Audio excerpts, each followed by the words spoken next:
This is Abe Friedtanzer from Awards Buzz, and I'm so excited to be speaking with Dolly de Leon about Ghostlight. How are you, Dolly? Hi, Abe. I'm great. I'm doing great. How are you? Good, good.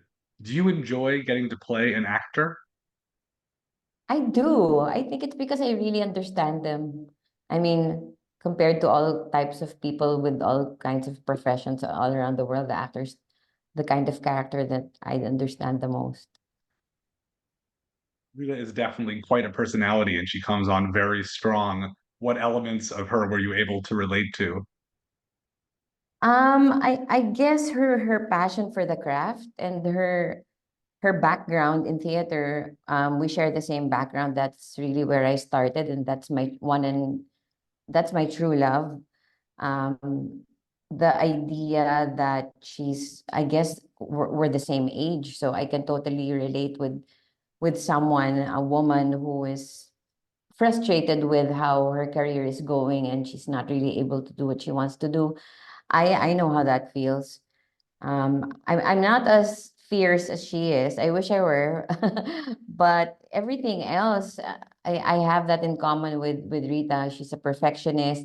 Like me, I'm kind of obsessive when it comes to how I do my work, and I like everything done a certain way, and I like things done according to my terms. So that's what we have in common. There are a lot of comedic elements of this production as it plays out, and I know it's not meant necessarily to be taken entirely seriously. How realistic do you think it is in terms of how a real life play might play out? I think it's very realistic. I've witnessed, incidents like that where people get too emotional and they get too high strung and they want to be the leader even if they're not in the position of leader, because when you're in a theater, when you're working on a play, everyone, it's a collaboration. So it's not just being controlled by the director or the producers. It's a team effort, and everyone feels like they have a stake in it. So it's very realistic. In fact, I've seen worse than that kind of outburst that you see in the film. What was the experience of filming a play with this group of actors while actually filming a movie with a different group of actors playing those actors? It's a bit tricky. It was so much fun and I love doing it. And the idea that it's meta, really, I found it really fascinating. But it can be tricky because I mean, I wanted to know, is Rita a good actor or not?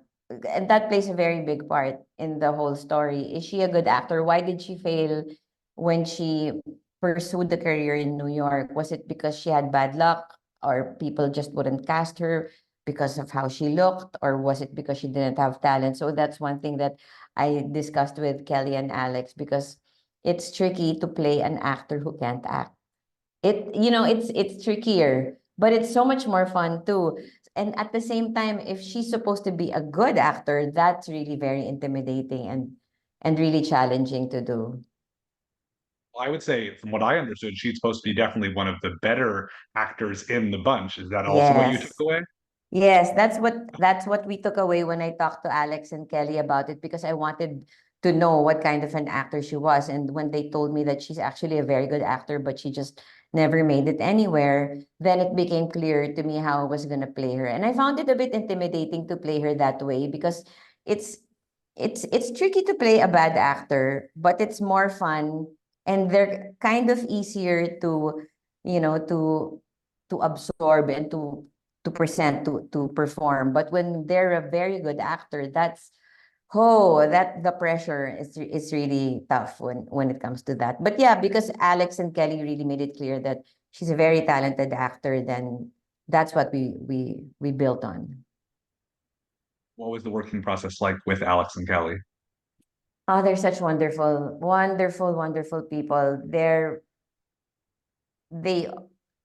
they occupy a space of love and nurturing and care, and they really care about everyone.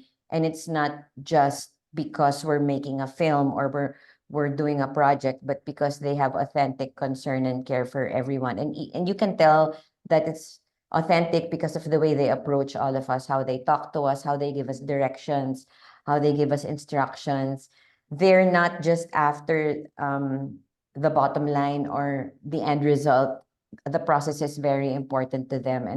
And I find that when I work in a space like that where there's love and nurturing, it's easier for the creativity to flow out naturally. You don't really have to try very hard when fear isn't present on set. And you know, it's bad enough, Abe, that I'm insecure. I'm very insecure as an actor. And when I work with people who have kind of a strong presence and they're very controlling and they like things done a certain way, then I tend to get into my shell, and the creativity just stops. The flow of the juices just stops. But with Alex and Kelly, it was the exact opposite. They're aside from the fact that they're very talented, I mean, that's pretty obvious that they're very, very talented. They're also very kind people, and that's what I love about them the most. You certainly project an image of confidence in your performances, especially here with someone you describe as particularly fierce. So I think you do a great job of portraying something, even if it doesn't feel entirely natural. It's quite an Thank incredible you. thing to watch. Thank you. I think that's part of the job of an actor too, is to appear like they're confident, even if they're not, to appear like they're, extroverts, even if most of us are actually introverts. Well, I can't speak for everyone else, but I'm an introvert. So that's also part of the job to look like you know what you're doing. You mentioned this being a meta process, and you also have three people playing family members who are actually real life family members. What is it like just seeing their dynamic, and how different is it, when the cameras aren't rolling? I was just laughing and laughing at the three of them because they're, and I know how it feels because I have kids too, and I was married once, and I know the dynamic of a family unit because you're so close and you love each other so much that you're so comfortable with each other that you can be very blatantly honest to each other without any filter. And I found it really funny that they were that way on set. And just like every time I would see them bickering in a very loving way, of course. There was never any kind of, they weren't shouting at each other or anything. It was really more of a loving, funny, very light bickering. And I found it so endearing because it just goes to show how they love each other and how close they really are because they can talk to each other that way. So it was very, and I think that added also to the element of love on set because we had a real family with us who really loved each other. They just adore each other. And I found it so amusing whenever I see that they would have little disagreements or little discussions about how they should be done because they were helping each other and supporting each other, which is, I kind of envy. It would be nice to have someone on set who I completely trust and can rely on to just give me the honest truth so that, it's easier to to really find what we're supposed to do and do it more effectively. I love them all. I love all three of them, Tara, Keith, and Catherine. Really sweet I had the people. chance to see this film at the Sundance Film Festival, which was really nice just to see with the big crowd. I don't know, you weren't at that screening. Did you have a chance to see it at the No. festival? I wasn't there. I wasn't able to make it to any of the festivals, and I feel so bad about it. But but I watched it, of course, and I want to experience that. I think I will. I think I will maybe in July. I think we're gonna experience watching it with what was it like watching it with It an was just audience? it was nice. I mean, it was a morning screening. It was at the Egyptian Theater. It was, pretty crowded even just for the end of the festival. And I think, I don't know. I think a lot of people came in because they had seen Kelly and Alex's first film, or they knew you, or I think, I don't know. People know what to expect, and so it's nice to go into a film like that. That's sort of just a pleasant surprise. Ah, that's really great.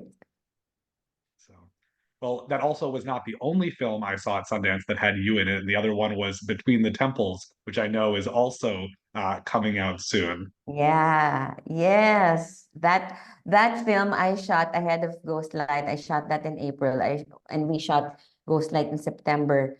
So and that was in upstate New York. So totally different environment, totally different atmosphere.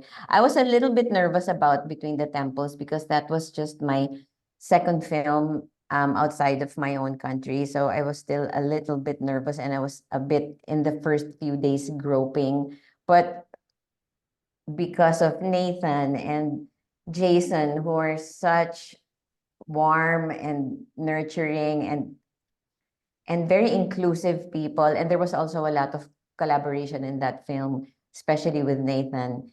And it was a totally different kind of fun as well because I don't know. Am I getting typecast playing these bitches? I mean, I'm always playing like the evil stepmom and now this grouchy theater woman. But I love playing them, even if they're a bit similar in a way. But yeah, I love and experiencing people from all kinds, from all parts of the country, of different states, of different cultures. Because Kelly and Alex are from Chicago, so that's a totally different animal from people like Nathan who are from New York, but are basically more or less the same because it's also a theater-rich state, New York is, right? And same with Chicago. So I think I got the best of both worlds in a year. I don't think I would describe Judith as an evil stepmom. I think I liked the relationship that your character had with Caroline Aaron's character, and I also was particularly impressed by your Hebrew, which I thought was excellent. And so Oh, I thank you. it's a nice experience to watch and a different kind of family dynamic on screen, which is a Thank little more chaotic, you. I think, than Ghostlight. Yeah, thank you, Abe. Actually, when I first got the script and I was talking to Nathan about it and Chris, who co-wrote it, they were referring to Judith as an evil stepmom. And I was telling them, maybe she's not evil. Maybe there's a reason why she's that way. Maybe she just has a certain way of doing things. And Ben can't do it the way she wants to do it. And that's what makes her mad. So can't we play her that way? Because I really don't think, well, I like to think not that people aren't really inherently evil and that we just do bad things or we behave, in ways that are not agreeable with other people. But it doesn't mean they're coming from a place of evil. They just have different ways of approaching it. And yeah, you're right. I never treated her like an evil person. I know deep inside Judith really loves that family. She loves them, even if they're giving her such a hard time. And yeah, the Hebrew was really a challenge for me. It took me months to study that, but luckily we had a coach, a Hebrew coach, Jesse, and he helped me with that. He sent me recordings and I practiced and practiced and practiced for months, like I think close to 2 months. I would just wear the recording with my earphones and just play it over and over again. And sometimes I'd walk around the house saying the lines, the prayers, and my kids just got used to me talking to myself in some foreign language that they understand. But yeah, it was really, really hard. But what's great about that is that I had the support of Jesse. He really helped me with especially the pronunciation because Abe, I'm not Jewish, so I was really very worried to offend the Jewish community and didn't want any that I was bastardizing, their prayers, and I wanted to honor that. I wanted to do it right. So I really, really worked hard on it. That was the most, I was so nervous on that day when we started filming the Shabbat scene. I was, wow, it's really a different challenge altogether when you have to learn a new language, especially if it's a language that represents a religion. It's a very sensitive thing, and I wanted to give them the kind of convert because Judith is a convert. She wasn't born into a Jewish family. I wanted to give the Jewish community or the audiences a proper Jewish convert character. I think you did an exceptional job, and I still remember it 6 months later. So I'm Thank happy to you. revisit it. So. Well, you talk about being typecast, and I think a lot of that comes from Triangle of Sadness being this, really incredible role. Are you proud of that film? Do you hope that you sort of get away, you get to be in a comedy where you're very nice or something, or do you like that you can have these characters with a sort of edge? I'm very proud of that. I'm proud of everything I've done. And what I do is if I mean they can't help it, they're gonna offer me roles or I'm gonna get opportunities that will be based on what I did in Triangle of Sadness. So what I do is because I need to work and I want to work. So what I do is I talk to the director and the writer and I ask them if we can do it a different way, which is what happened to Judith Gottlieb. I wanted to approach her in a very human way as much as possible. And if they're open to doing that, then I wouldn't mind playing characters like that. But if they always expect me to be Abigail, then that's not something I'd be interested in doing because I mean there's a reason why I'm an actor. I'm not in a 9 to 5 job doing routinary work, waking up at 7 a.m. to go to work and doing the same thing over and over again. Nothing against people who do that.